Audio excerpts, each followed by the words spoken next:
Hola amigos de YouTube, hoy les traigo un video con la teoría de funcionamiento de este artilugio que en el video anterior lo pusimos en marcha para medir capacitores.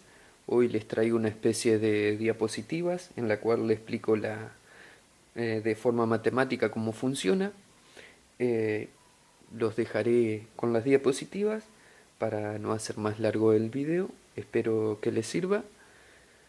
Y les recuerdo que en el video anterior lo hemos puesto en práctica y al final de las diapositivas les dejaré algunos ejemplos resueltos para distintos países, distintos lugares y distintas tensiones que pueden utilizar. Es más, veré si puedo hacer algún cálculo para ocuparlo con menor voltaje para que sea más seguro para ustedes. Y sin alargarlo más, empezamos con las matemáticas.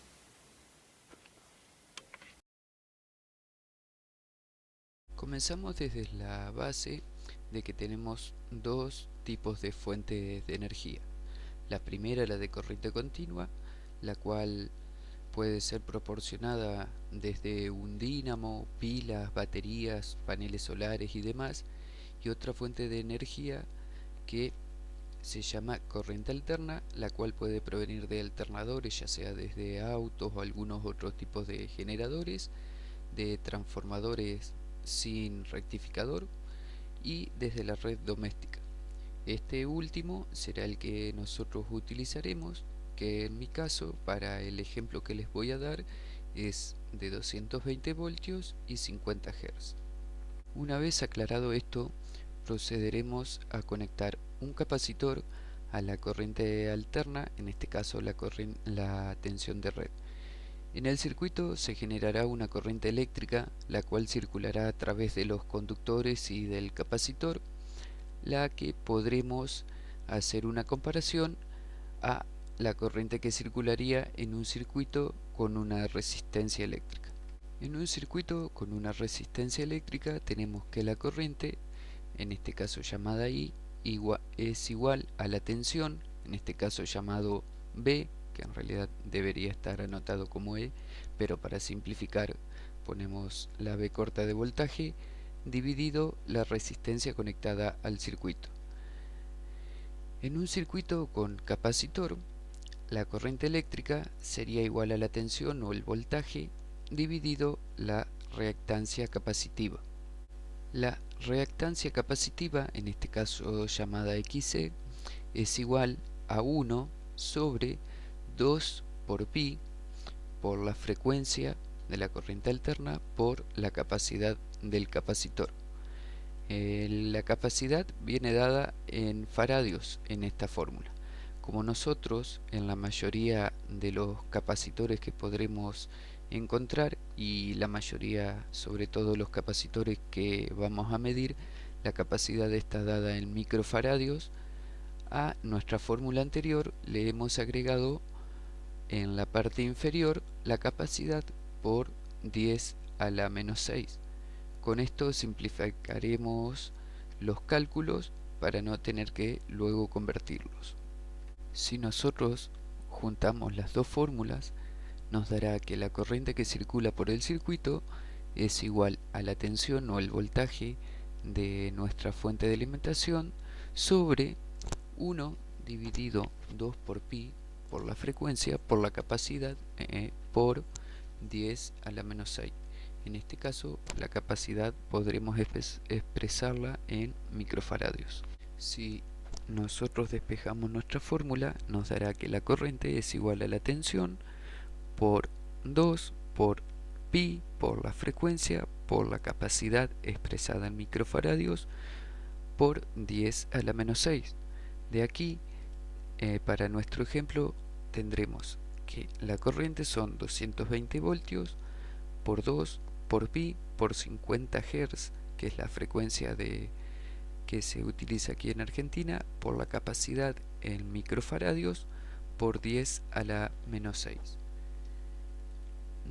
Esto significa que la corriente será 0,069080 por la capacidad expresada en microfaradios. lo que también puede decirse que 14,48 veces la corriente será igual a la capacidad expresada en microfaradios. Entonces, con este número pasaremos a nuestro primer circuito y veremos cómo aplicar toda esta cuenta. Como ya he mencionado, si nosotros colocaríamos una pinza amperométrica en un conductor de nuestro circuito simple, tendremos una medida de 0,07 veces la capacidad en microfaradios, redondeando.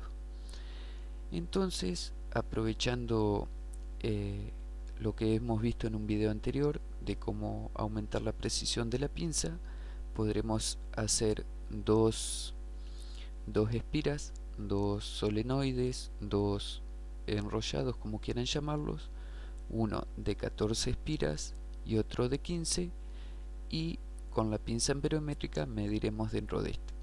Para no alargar este video, le dejaré el enlace hacia un video anterior en donde expliqué un poco cómo funciona este método para medir, y proseguiremos diciendo que en el bobinado de 14 espiras podremos medir una corriente 1 y 1, que sería la lectura para el bobinado de 14 espiras. Luego procederemos a medir el bobinado de 15 espiras, lo cual nos dará una corriente I2, y la capacidad será igual o bastante aproximada al menos a la suma de ambas corrientes dividido 2, es decir, el promedio entre el solenoide de 14 espiras y el de 15 espiras. Esto funciona únicamente a 220 voltios con 50 Hz. Para otros casos veremos de hacer otros solenoides de distinta cantidad de espiras para poder medirlo, ya sea con otro tipo de frecuencia o con otras tensiones. Aquí arriba les dejo la fórmula para que puedan aplicarla ya despejada. Tendrían que cambiar el valor del voltaje, o V como está representado en la fórmula, y el valor de F dependiendo la tensión de su red y la frecuencia a la que trabaja esta. Al final del video les dejaré algunos ejemplos de algunos cálculos que he hecho para facilitarles el trabajo. Bueno, espero que sigan despiertos después de tantos números. Traté de ser lo más simple posible. Igualmente, si queda alguna duda, pueden dejar sus comentarios. Está la caja de comentarios abierta al público, y los espero en un próximo video. No olviden elevar sus pulgares, recomendar, compartir el video si les gusta, y si el canal es de su agrado pueden suscribirse. Tenemos videos de electricidad, de artilugios, medidas, así como de mecánica, experimentos y otras cosas. Los espero en un próximo video en el cual conectaremos capacitores en serie y en paralelo. Veremos un poco de teoría y de práctica a la vez. Y sin más que decir, nos vemos y muchas gracias por su tiempo. Una vez confeccionada la tabla, coloqué en la primera columna el voltaje de distintos países, los cuales están entre 240 y 100 voltios. Y al final he colocado 24 y 12 voltios como para efectuar con transformadores. No son opciones muy recomendables, en especial la de 12 voltios, porque tendremos que realizar bobinados de demasiadas espiras, pero está la opción. En la segunda columna tenemos la frecuencia, que está entre 50 y 60 Hz, que son las dos frecuencias más usuales en todo el mundo. Luego tendremos el resultado, que es el resultado de la cuenta con este voltaje y esta frecuencia, dependiendo la la fila, por supuesto. Luego en la cuarta y quinta columna tendremos el número de enrollados. Verán en algunos casos que solo he puesto el primer enrollado, ya que el resultado está muy cerca de este enrollado. Entonces no valdría la pena hacer un promedio porque estaríamos alejándonos en realidad del resultado correcto de la capacidad. Tendremos un promedio de enrollados y en la última columna tendrán una capacidad, aproximada del primer enrollado multiplicado por un número. Si ustedes hacen solamente el enrollado que está en la columna de primer enrollado y lo multiplican por este número de la última columna, debería darle una capacidad muy similar a la del capacitor que están midiendo. Espero sirva la aclaración y se entienda la tabla y les sea de utilidad.